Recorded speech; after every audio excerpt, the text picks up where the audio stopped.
আসসালামু আলাইকুম। আমার পিছনে দেখতে পাচ্ছেন মালয়েশিয়ার সেই বিখ্যাত পুত্রা মসজিদটি।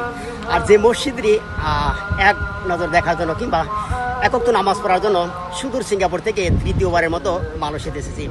আর মসজিদের পাশে আরেকটা জিনিস আপনাদের দেখাই যে মসজিদের পাশে কিন্তু প্রধানমন্ত্রীর কার্যালয়।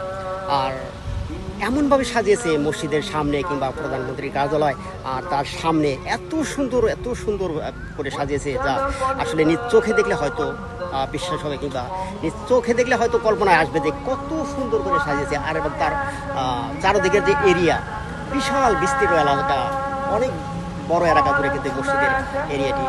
আর এখন যেহেতু মাগরিবের টাইম প্রায় হয়ে যায় অবস্থা, বা সেখানে মসজিদে কিন্তু কোরআন তেলাওয়াত হচ্ছে। আর এখন আমি মাগরিবের নামাজে অংশগ্রহণ করব।